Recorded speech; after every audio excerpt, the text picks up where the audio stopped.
मेरा आपत्ति इस बात की है कि आपने 6.5 घंटे सेशन का समय बर्बाद क्यों किया।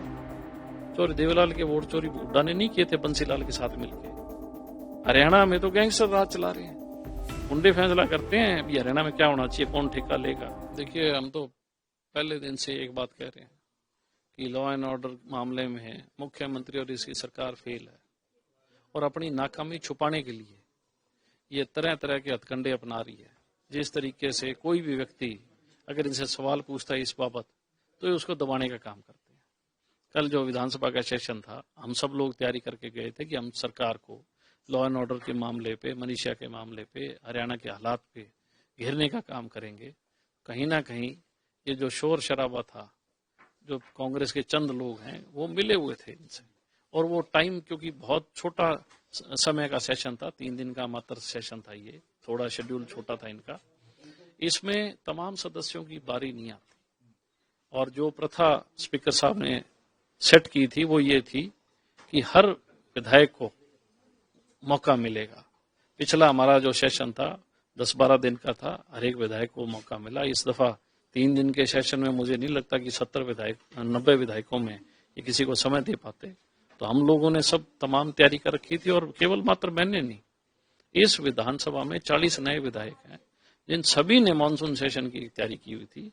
उनके हालात गांव, उनके क्षेत्र में भी ऐसे हालात थे कि जहां लूटपाट, फिरौती, कत्ल, ये तमाम चीजें उनके इलाकों में भी थी। हम तो चाह रहे हैं कि ये होना चाहिए, लेकिन मेरा आपत्ति इस बात की है कि आपने 6.5 घंटे सेशन का समय बर्बाद क्यों किया। और सरकार के स्पीकर भी टाइम बाय कर रहे थे कि किसी तरीके से हमें समय मिल जाए हजारों सवालों के जवाब देने के लिए। अब ये तमाम जो शोर शराबा हुआ ये आपस में मिल के किया कि अगर वो उसी टाइम अलाउ कर देते तो कितने विधायकों के कितने सवाल थे, और मुख्यमंत्री के पास तो जवाब ही नहीं है क्योंकि मुख्यमंत्री डमी है। और इन्होंने 2 दिन इसलिए लिए आगे ताकि अब हम उन जवाबों को गोलमोल करके तैयार कर लें। ये सरकार के पास कोई नियत और नीति नहीं है। मैंने तो बजट सेशन में भी इसको देखा है सरकार को। मुख्यमंत्री का वक्तव्य देखो आप बजट सेशन में, एक बजट सेशन में एक तरफ तो अपने जो राज्यपाल है वो अपने अभिभाषण में बड़ी बड़ी बातें करते हैं, विकास की बातें करते हैं, और उसी सेशन में इनके विधायक खड़े होकर कहते हैं हमारे स्कूल नहीं है, कॉलेज नहीं है, डॉक्टर नहीं है, अस्पताल नहीं है। तो फिर किस बात का विकास है। सरकार की तो पोल उसी टाइम निकल जाती है।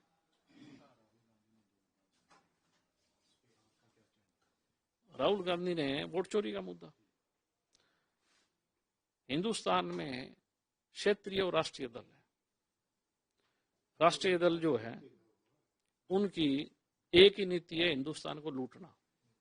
क्षेत्रीय जितने भी दल हैं वो अपने रीजन पे, अपनी लैंग्वेज पे, अपने इलाके की रखवाली के लिए, अपने लोगों के लिए बने हैं।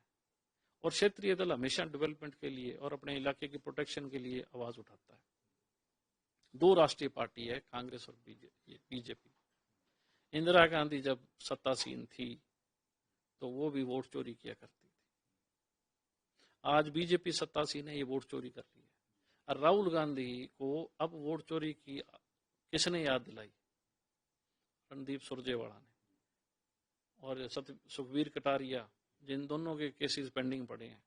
10,000 वोट तो इसके कैथल के 2 नंबर के वोट हैं जो अभी कोर्ट में पेंडिंग पड़ा है।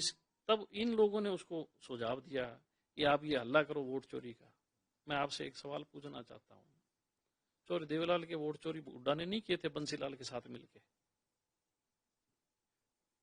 तो ये कांग्रेस और बीजेपी तो हमें दोनों चोर हैं।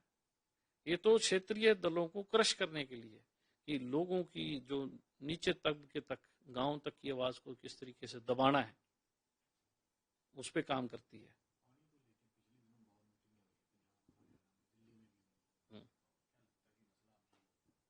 कौन मीटिंग करने गया?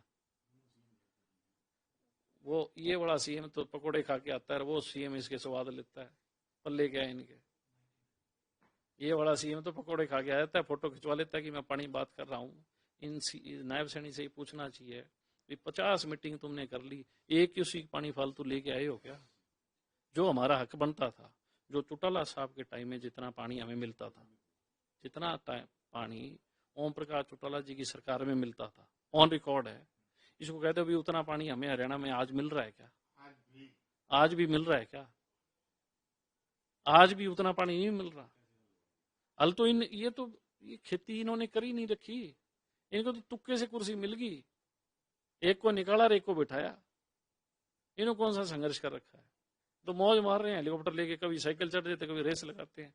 हरियाणा में तो गैंगस्टर राज चला रहे हैं, गुंडे फैसला करते हैं अभी हरियाणा में क्या होना चाहिए, कौन ठेका लेगा, कौन क्या काम करेगा, ये लोग फैसला करते हैं, जो ये गुंडे मवाली हैं। अरे हिंदुस्तान में आप पत्रकार हैं, मैं कई लंबे अरसे से चीज़ों को देखता हूँ। हिंदुस्तान में जितने हिस्ट्री सिस्टर, जितने गैंगस्टर्स, जितने, वो सारे के सारे बीजेपी में हैं। किसी के तो घरवाली एमएलए है, किसी का बेटा एमपी है, किसी का भाई एमएलए है। सारे जब गुंडे सारे इन्होंने ले रखे हैं, तो फिर ये दूसरे गुंडे कहाँ से पैदा हो गए? ये तो फिर नायब सैनी ने तैयार कर रखे हैं सारे गैंगस्टर, क्योंकि बाकी ऊपर वाले बड़े वाले गुंडे तो सारे बीजेपी लेगी।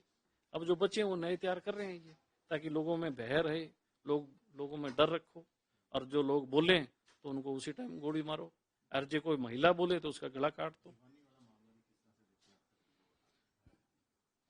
हर रोज नया बयान आ रहा है, इनके किसी मंत्री का बयान आता है, किसी प्रदेश अध्यक्ष का कुछ बयान आता है, मुख्यमंत्री का कुछ बयान आता है, इनके डीजीपी का कुछ बयान आता है।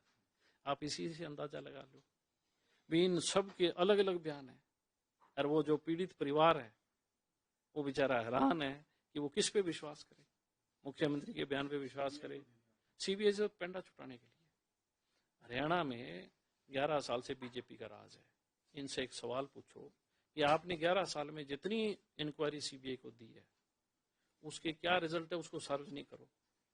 उसके जो रिजल्ट्स आए हैं सीबीआई के, सीबीआई ने जो इन्वेस्टिगेशन की, किसी को पकड़ा, किसी को जेल में डाला, आप कल प्रेस कॉन्फ्रेंस करके सार्वजनिक करो कि हमने 36 इंक्वायरियां दी, 36 में ये हुआ, ताकि लोगों को ये विश्वास हो जाए कि सीबीआई न्याय कर देगी। आज हिंदुस्तान के अंदर सीबीआई इनकी है, ईडी इनकी है, हर एजेंसी इनके नीचे पपेट है। हर एजेंसी लोगों को गुमराह करने के लिए, उनका ध्यान डाइवर्ट करने के लिए ये कह देते हैं हमने जांच की।